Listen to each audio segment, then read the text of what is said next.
Hi అండి, నమస్తే. ఈరోజు వీడియోలో దివాళీ స్పెషల్గా మిల్క్ పౌడర్తో గులాబ్ జామ్ని ఎలా చేసుకోవాలో చూపిస్తున్నానండి.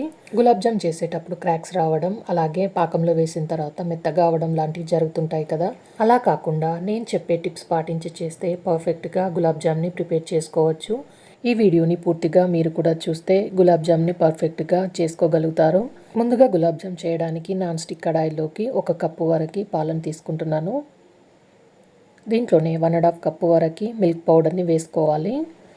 కొలతల్లో 250 గ్రామ్స్ వరకు ఇది ఉంటుందండి.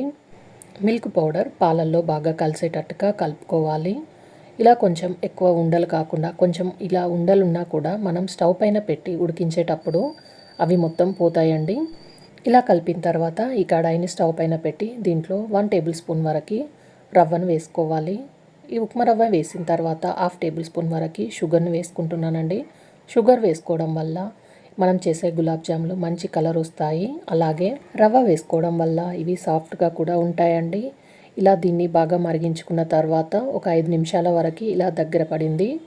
ఇలా దగ్గర పడ్డ తర్వాత దీంట్లో 2-3 టేబుల్ స్పూన్ వరకు నెయ్యి వేసుకోవాలి. నెయ్యి వేసుకోవడం వల్ల మనం కలిపేటప్పుడు కడాయికి అంటుకోకుండా సాఫ్ట్గా తయారవుతుంది.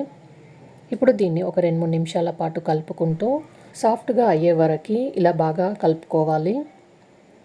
ఇలా దగ్గరగా అయ్యే వరకు ప్యాన్ కంటుకోకుండా బాగా కలుపుతూ ఉండాలండి. ఎప్పుడైతే ప్యాన్ కంటుకోకుండా ఇలా దగ్గరగా అవుతుందో అప్పుడు దీన్ని తీసేసి ఒక గిన్నెలోకి వేసుకొని పూర్తిగా చల్లారనివ్వాలి.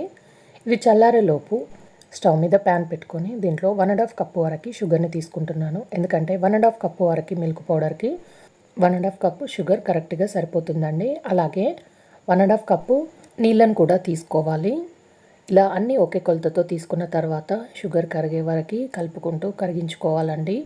ఇక్కడ షుగర్ మరుగుతున్నప్పుడు మీకు ఒక టిప్ చెప్తాను. ఇప్పుడు ఇందులో 2-3 టేబుల్ స్పూన్ వరకు పాలను పోసుకోవాలి. ఇలా పాలు పోయడం వల్ల షుగర్లో ఉన్న ఇంప్యూరిటీస్ని మనం తీసేయొచ్చండి. ఇలా పాలు పోసిన తర్వాత దీన్ని 6 నిమిషాల వరకు బాగా మరిగించుకోవాలి. ఇలా మరిగించుకున్న తర్వాత షుగర్లో ఉన్న ఇంప్యూరిటీస్ అనేవి పైకి తేలుతాయి. ఇలా పైకి తేలిన మలినాలను మొత్తం తీసేయాలి. ఇలా పాలు పోసుకోవడం వల్ల మనం చేసుకునే షుగర్ సిరప్ అచ్చం బయట స్వీట్ షాప్లో కొన్న షుగర్ సిరప్ లాగానే ఉంటుంది. ఇలా 6 నిమిషాల వరకు బాగా మరిగించుకున్న తర్వాత దీంట్లో కొంచెం సాఫ్రాన్ వేసుకోవాలి. అలాగే 1/2 టేబుల్ స్పూన్ వరకు యాలకుల పొడి వేసుకొని ఒకసారి మిక్స్ చేసుకోవాలి. ఇప్పుడు కుంకుమ వేసిన తర్వాత కూడా ఒక 4-5 నిమిషాల పాటు బాగా మరిగించుకోవాలి. గులాబ్ జామ్లకి తీగ పాకం రానవసరం లేదండి. ఇలా లైట్గా వస్తే సరిపోతుంది. చూడండి, ఇక్కడ తీగ పాకం ఇంకా రాలేదు. ఇలా వచ్చినా సరిపోతుందండి. ఇది బాగా మరిగిపోయింది కాబట్టి దీన్ని ఇప్పుడు వేరొక బౌల్లోకి వేసుకొని పక్కన ఉంచుకోవాలి. ఇక్కడ షుగర్ సిరప్ రెడీ అవ్వడానికి నాకు 10-12 నిమిషాల వరకు టైం పట్టింది. ఇక్కడ మిల్క్ పౌడర్ మిక్చర్ మొత్తం పూర్తిగా చల్లారిపోయింది. ఇది ఇలా మొత్తం చల్లారిన తర్వాత మళ్ళీ ఒకసారి దీన్ని బాగా కలుపుకోవాలి. ఇలా 1-2 నిమిషాల పాటు దీన్ని బాగా కలుపుకొని ఇప్పుడు ఇలా మొత్తం ఒకసారి కలుపుకున్న తర్వాత దీంట్లో 2-3 టేబుల్ స్పూన్ వరకు మైదా పిండిని వేసుకొని దీంట్లోనే 1/2 టేబుల్ స్పూన్ వరకు బేకింగ్ పౌడర్ యాక్టివ్ అవ్వడానికి 1 టేబుల్ స్పూన్ వరకు పాలను తీసుకుంటున్నాను. ఇప్పుడు దీన్ని మొత్తం మిల్క్ పౌడర్లో బాగా కలిసేటట్టుగా మిక్స్ చేసుకోవాలండి.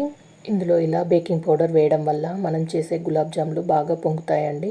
ఇలా మొత్తం బాగా కలుపుకున్న తర్వాత దీంట్లో నాకు ఇక్కడ కొంచెం పల్చగా అనిపిస్తుందండి. అందుకే మళ్ళీ 1 టేబుల్ స్పూన్ వరకు మైదా పిండిని వేసుకొని మళ్ళీ బాగా కలుపుకుంటున్నాను.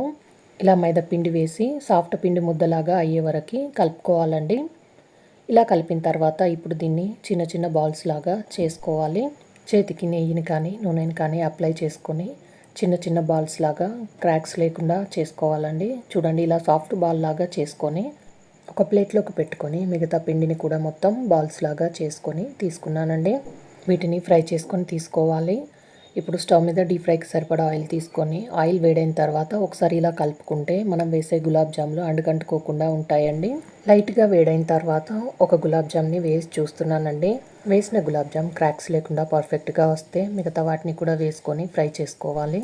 క్రాక్స్ కనుక వస్తే మళ్ళీ పిండిని బాగా కలిపిన తర్వాత గులాబ్ జామ్ లాగా చేసుకొని ఫ్రై చేసుకోవాలండి. ఇలా ఆయిల్లో మొదటగా వేసిన గులాబ్ జామ్కి క్రాక్స్ రాలేదు కాబట్టి మిగతా వాటిని కూడా వేసుకొని ఫ్రై చేసుకుంటున్నానండి.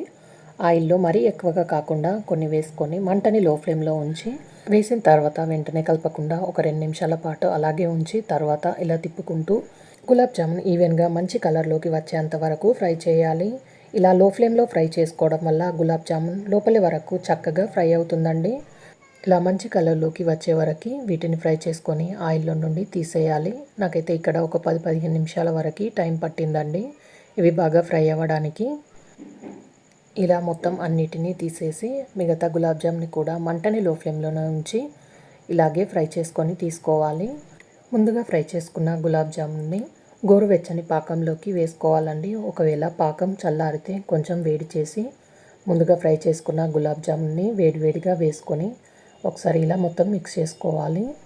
ఇలా పాకాన్ని పట్టించిన తర్వాత మూత పెట్టేసి ఒక 3-4 గంటలైనా కూడా పక్కనుంచుకొని నాననివ్వాలి. ఇక నేను ఒక 4 గంటల తర్వాత చూపిస్తున్నానండి. చూడండి, పాకాన్ని బాగా పీల్చి గులాబ్ జాములు సాఫ్ట్గా తయారయ్యాయి. అంతే అండి, పర్ఫెక్ట్గా జ్యూసీగా సాఫ్ట్గా ఉండే గులాబ్ జామును ఇంట్లోనే ఈజీగా తయారు చేసుకోవచ్చు. ఈ దివాళీకి మీరు కూడా తప్పకుండా ఈ గులాబ్ జామ్ని ట్రై చేయండి. ఈ వీడియో నచ్చితే లైక్ చేయండి, షేర్ చేయండి, సబ్స్క్రైబ్ చేయండి.